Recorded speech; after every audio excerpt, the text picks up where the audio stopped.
Hoy en Tu Salud, Tu Familia, la segunda parte de nuestra edición especial de epilepsia.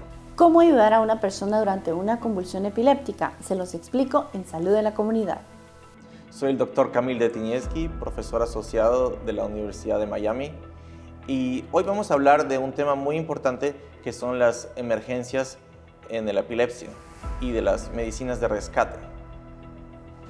Soy el Dr. Andrés Miguel Kanner, soy profesor de neurología clínica en la Universidad de Miami y soy el director del Centro de Epilepsia en esta institución. Hoy vamos a platicar de las emergencias en la epilepsia y tratamientos que existen para llevar a control completo de estas crisis epilépticas.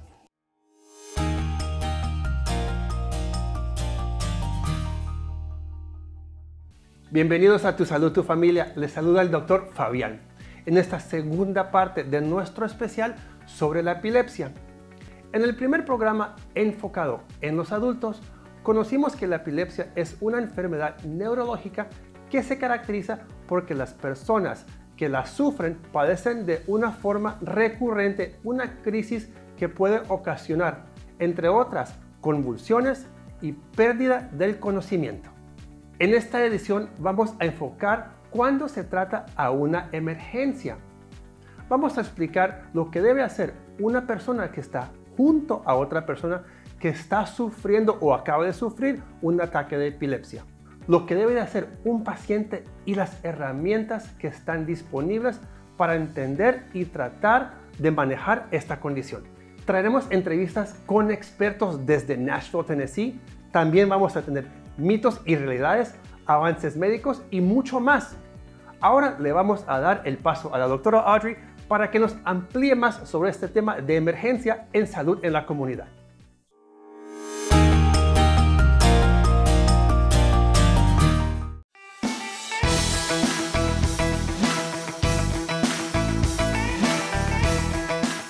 Gracias, doctor Fabián. Quizás una de las preguntas más comunes es ¿cuándo debemos llamar al 911? Las convulsiones son comunes y es posible que algún día ustedes necesiten ayudar a alguien durante o después de una convulsión por epilepsia. Es importante saber lo que pueden hacer para mantener a la persona segura hasta que la convulsión termine por sí misma. Llamen al 911 si ocurre algo de lo siguiente. La convulsión dura más de 5 minutos. La persona tiene otra convulsión poco después de la primera. La persona se lesiona durante la convulsión. La convulsión se presenta cuando la persona está en el agua o la persona tiene otra afección como diabetes, enfermedad cardíaca o está embarazada. Existen muchos tipos de convulsiones. La mayoría de las convulsiones terminan en unos pocos minutos. Las siguientes son medidas generales para ayudar a alguien que esté teniendo algún tipo de convulsión. Permanezca con la persona hasta que la convulsión haya pasado y esté completamente consciente. Después de que pase, ayude a la persona a sentarse en un lugar seguro. Una vez que esté consciente y se pueda comunicar, cuéntele lo ocurrido en términos sencillos. Conforte a la persona y hable de manera calmada. Fíjese si la persona lleva un brazalete médico u otra información de emergencia. Manténgase calmado y mantenga a los demás calmados. Ofrezca llamar un taxi o a alguien más para asegurarse de que la persona llegue a casa segura. También es muy importante saber lo que no se debe hacer para mantener a la persona segura durante o después de una convulsión. Nunca haga nada de lo siguiente. No trate de sujetar a la persona o evitar que se mueva. No ponga nada en la boca de la persona porque podría lesionarle los dientes o la mandíbula. Una persona con una convulsión no se puede tragar la lengua. No intente darle respiración boca a boca como PCR. Por lo general, las personas comienzan a respirar de nuevo por su cuenta después de una convulsión. Y no le ofrezca agua ni alimentos a la persona hasta que no esté completamente alerta. Ahora bien, hablemos acerca de algunas cosas que sí pueden hacer para ayudar a una persona que presente este tipo de convulsión. Estas son: con cuidado recueste a la persona en el piso, voltee a la persona suavemente hacia un lado. Esto lo ayudará a respirar. Retire del área alrededor de la persona los objetos duros o filosos para prevenir lesiones. Ponga la cabeza de la persona sobre algo suave y plano como una chaqueta doblada. Si tiene antojos, quíteselos. Suéltele la corbata o cualquier cosa que tenga alrededor del cuello que pueda dificultar su respiración. Tome el tiempo que dure la convulsión. Recuerden llamar al 911 si la convulsión dura más de 5 minutos. Comuníquese con su doctor.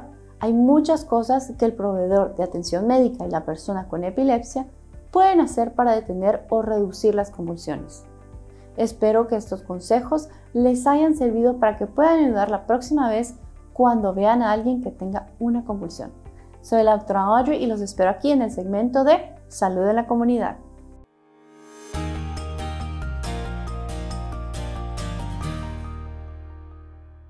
Llegamos a nuestro primer corte comercial, pero al regresar más información sobre la emergencia en epilepsia, incluso entrevistas con expertos desde Nashville, Tennessee, aquí en Tu Salud, Tu Familia.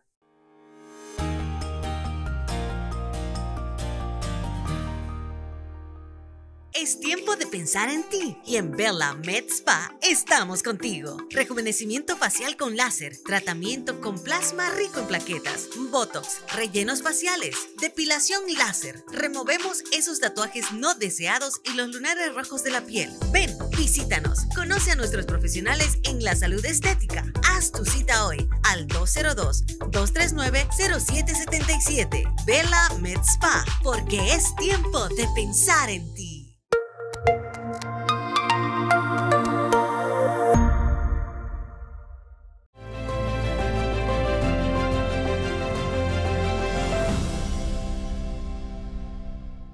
Gracias por continuar aquí en Tu Salud, Tu Familia, en el segmento de avances médicos.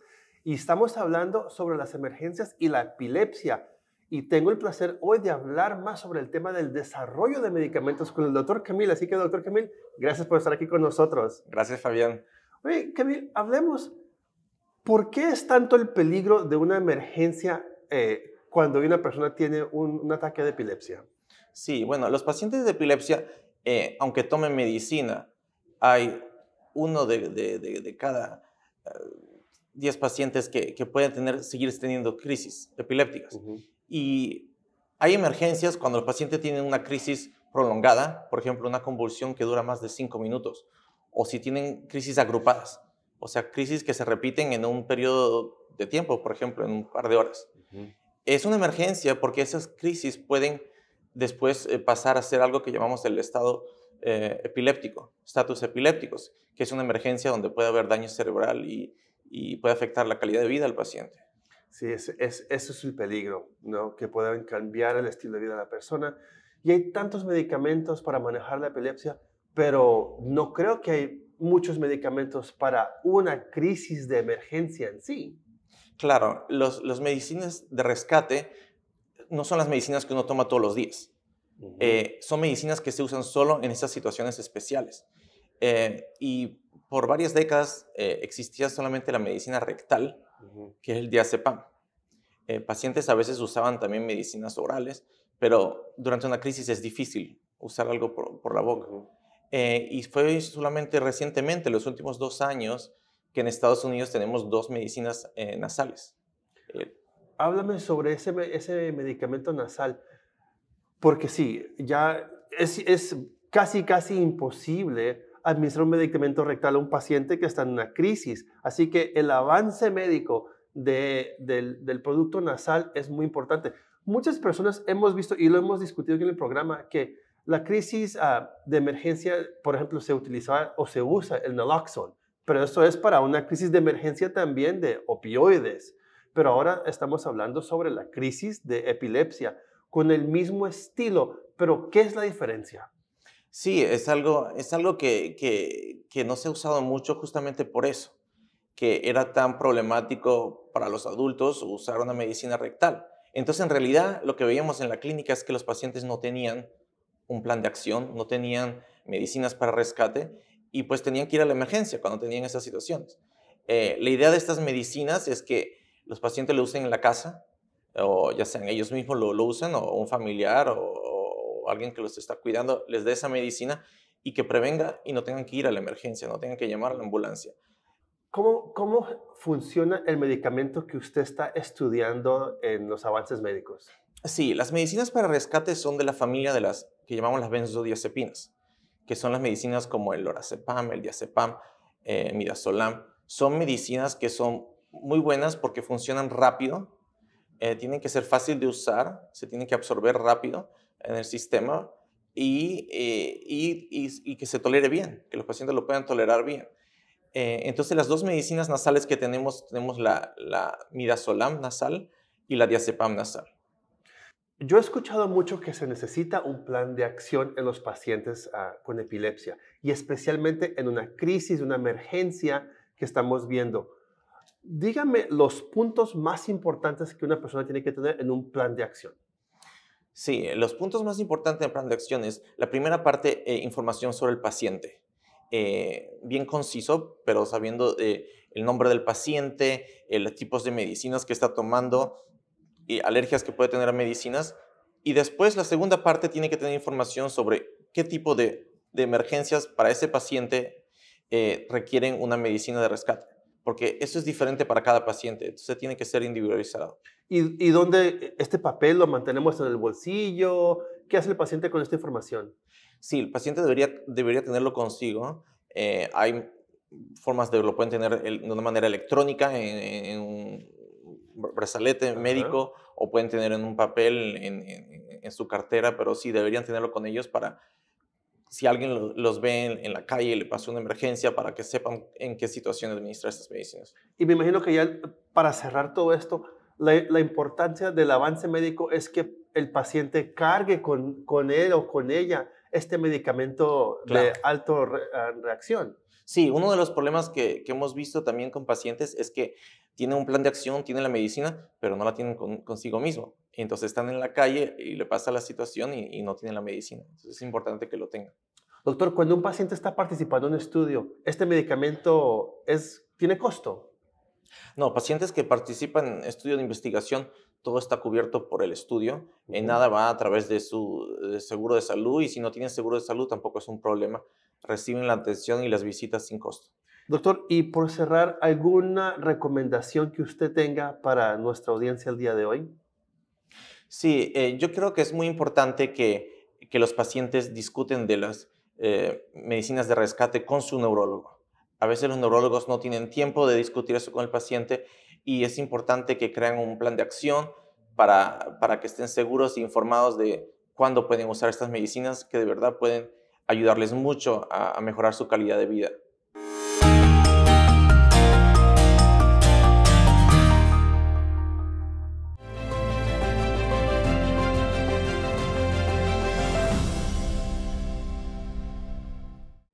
Continuamos ahora en Autoridades en la Salud hablando de la epilepsia y más que todo hablando de las emergencias en la epilepsia. Y tengo el placer hoy de hablar con el doctor Andrés Canev, que nos está hablando hoy de este tema tan importante. Así que, doctor, gracias por estar aquí en Tu Salud, Tu Familia. Muchas gracias por tenerme aquí en este programa. Un saludo muy cordial a toda la comunidad hispana en las diferentes ciudades que nos están viendo.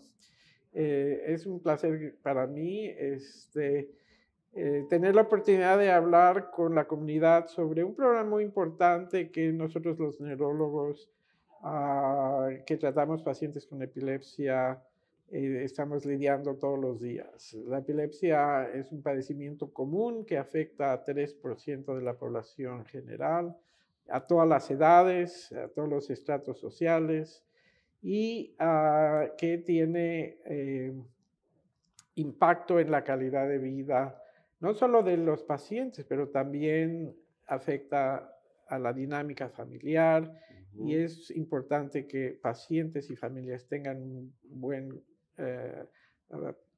una buena información sobre lo que estamos lidiando. La primera pregunta es, ¿cuál es lo que tratamos los neurólogos de hacer cuando diagnosticamos a un paciente que sufre de epilepsia?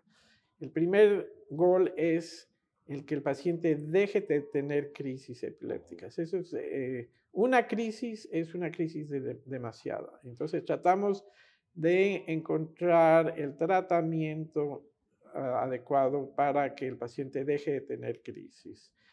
Eso se puede obtener en un 60 a 70% de los pacientes con epilepsia. Entonces, 60 a 70% al empezar el tratamiento con medicinas dejan de tener crisis epilépticas y pueden llevar una vida completamente normal. Porque y eso es algo, doctor, que no vemos mucho hablando de curar. Casi a nosotros decimos, nunca puedes decir que curaste algo, pero en este caso sí se puede decir que curamos. Curar, exacto.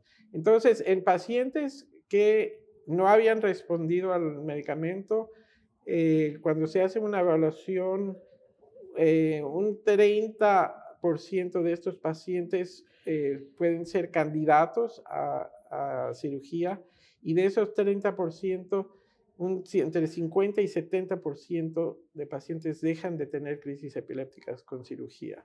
La cirugía de epilepsia es algo que no se está usando al nivel que se debería usar, y es importante que la comunidad de pacientes, familiares y médicos sepan que esto existe y que hay que pensar en esa opción y determinar si el paciente es candidato para este tipo de tratamiento. Claro, es un gran avance médico que estamos viendo.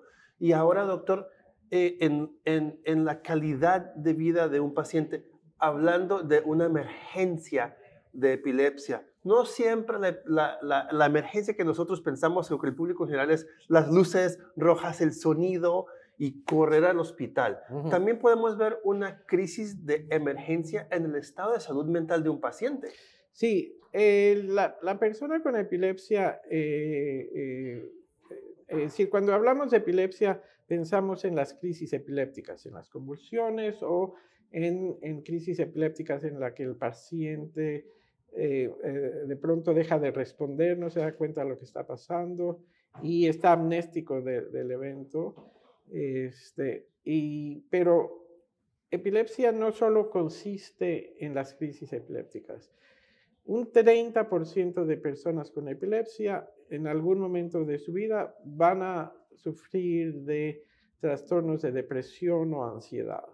Y eso es muy importante que el paciente y la familia lo reconozcan, porque esto se puede tratar y se debe tratar, porque si no tratamos estos cuadros depresivos o de ansiedad, el impacto que estos cuadros depresivos y de ansiedad tienen en la vida diaria del paciente y en la calidad de vida, como usted está indicando, es muy significativo. Hoy en día nos hemos dado cuenta que un porcentaje importante de pacientes notan que cuando están bajo mucho estrés tienen una mayor predisposición a tener crisis epilépticas. Y entonces una de las estrategias que usamos es enseñarles a hacer relajación, meditación, self-mindfulness, es una forma de terapia que funciona en forma maravillosa, y el paciente solito se da cuenta que al aplicar este tipo de estrategias, causa una disminución importante en las crisis epilépticas. Eso es muy importante, saber que nosotros podemos tener control de nuestra salud, y es algo que yo siempre comento en el programa. Sí. Siempre digo, la salud está en tus manos, en este momento, en tu cerebro, para relajarnos. Exactamente. Doctor, lo que usted nos acaba de contar es la esperanza que nosotros todos estamos buscando. Saber que sí hay formas de manejar una emergencia, saber que sí se puede curar en algunos pacientes y pueden vivir una vida normal, sin tanto estrés, sin tanto medicamentos, y sabemos manejar esto, y que las urgencias de epilepsia existen y se van a poder controlar. Así que gracias por toda la educación que nos dio el día de hoy. Mi placer. Yo creo que es súper importante que pacientes, familiares y la comunidad en general se den cuenta que estamos viviendo hoy en una era donde la mayoría de personas con epilepsia van a poder vivir una vida normal, y que hay alternativas para el tratamiento de epilepsias tanto difíciles y que parecen que no se controlan. Cada día está avanzando más el campo en tanto tratamientos con medicinas, tanto como cirugía y otro tipo de tratamientos. Muchas gracias. Gracias.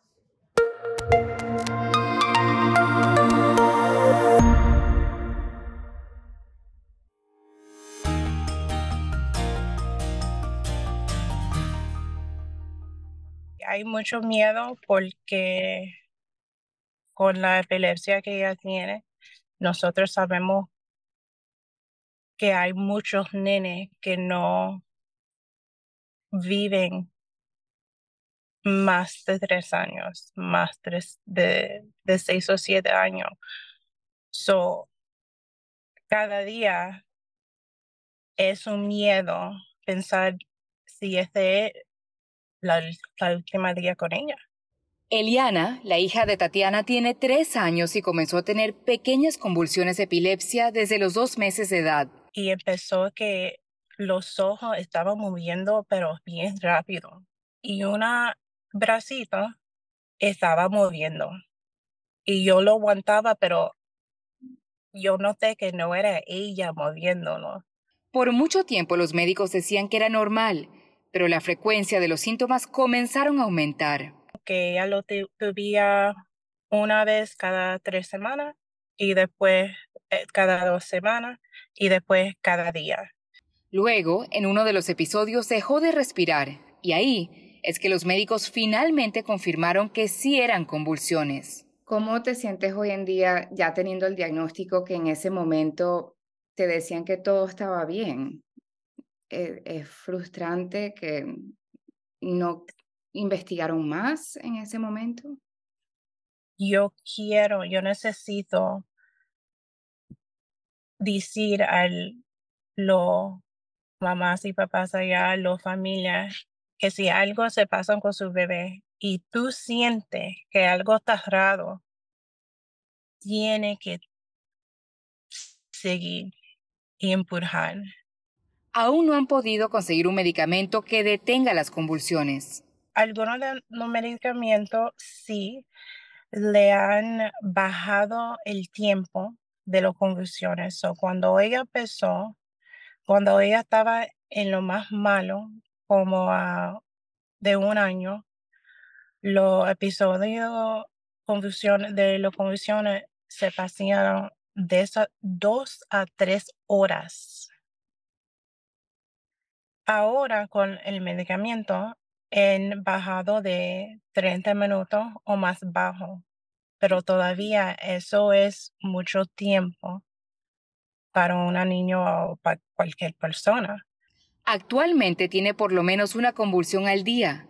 Pueden ser generalizadas o de diferentes tipos. A veces ella tiene lo que se llama focal seizures, que es cuando los ojos de ella se pegan a un lado y tú le puedes hablar, tú puedes tocarla y ella no está ahí. A veces es que ella puede estar jugando con algo o viendo televisión sentada y se cae. Con eso nosotros lo llaman drop seizures. Son, unos segundos que todo se para.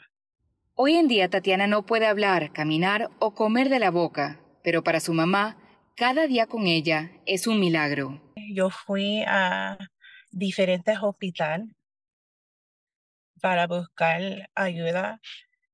Si yo no fui a esa persona, se sabe, peleando por mi hija, yo sé que ella no estuviera ahí este día. Yo lo sé. Ahora Tatiana trabaja en la Fundación de Dravet, ayudando a las familias hispanas. Aún no se conoce mucho, ya que este tipo de epilepsia fue apenas descubierta en 2001. Mucha gente que no tienen el diagnóstico porque no saben pedir al doctor o pedir para ir a un especialista a decir, yo necesito algo más. Esto no está trabajando. Esta medicina no me está trabajando por mi hijo o mi hija. Ahora Tatiana está enfocada en publicar la información y crear grupos en español para ofrecer estos recursos a la comunidad hispana. Si no entiendes algo, si algo no está funcionando, tú sabes, no tienes miedo de preguntar y y decir que quieres alguien más a ver su hijo o quieres tratar algo más. Puede ser un tratamiento, un medicamento. Nosotros tenemos que pelear por nosotros hijos, porque si nosotros no peleamos, nadie más lo va a cuidar como nosotros.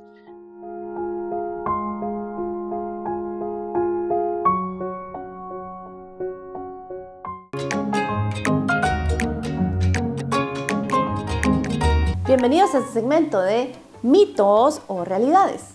Vamos a ver cómo nos va el día de hoy. Si tengo una convulsión, ¿esto significa que tengo epilepsia? ¿Qué creen ustedes? ¿Epilepsia, convulsión, tengo, no tengo? Bueno, esto es un mito. No siempre. Las convulsiones también pueden ocurrir debido a otros problemas médicos como los siguientes: fiebres muy altas, niveles bajos de azúcar en la sangre, abstinencia de alcohol o drogas. Así que no se preocupe. Espero que nunca tengan una convulsión, pero si alguna vez la tienen, no significa que puedan tener epilepsia.